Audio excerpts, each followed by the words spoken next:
nós passa a visitar de surpresa na diferentes deportistas e diferentes artistas na casa, momento sumamente emocional para nós poder catch emocional aqui de surpresa para dar reconhecimento para o que trata com roupa na destacar de ano 2020, seja de deporte ou como artista. Aí nós estamos muito contentes, muito queda sumamente surpreendido no momento que o Uptown Awards passa visitar na casa. Aí me está representar a organização de Uptown Awards que para 5 anos acaba, nós está celebrar, para 5 anos acaba, nós está reconhecer, nós muitos deportistas que também de Pariba de Brug, onde ser de Pariba de Brug, nós está reconhecer, nós muitos para o que não a destacar. Uptown Awards abini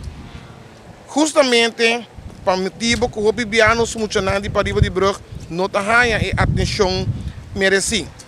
E por esse motivo, a organização aqui, se por ano está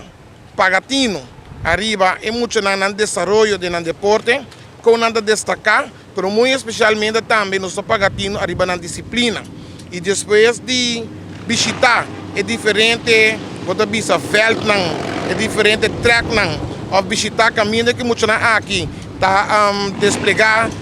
talento, nós também está compilar informação e todo ano nós também está reconhecer mais de 10 atletas ou artistas para o aqui. Dia sumamente produtivo, sumamente bonita, para assim nós podemos ter a oportunidade de conversar com deportistas aqui, conversar com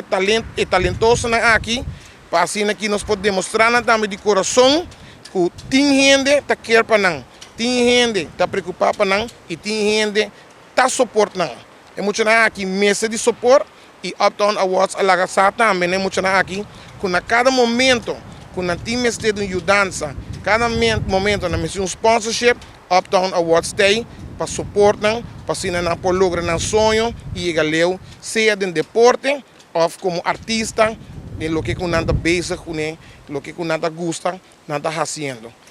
Uptown Awards quero felicitar cada de muitos que award reconheci com bonita placate e regalito chiquito e nós queremos encorajar cada de muitos com reconhecimento para seguir assim na vez, seguir essa cara, para nós todos estar orgulhosos de não somente nós no país Aruba, mas também nós de Pariba de Brug, por seguir estar orgulhosos de muitos aqui. E na outra banda, nós queremos também encorajar outro deportista e outro artista para também seguir assim na vez e no futuro, caso seguro também, também lo por visita de surpresa para dar reconhecimento merecido.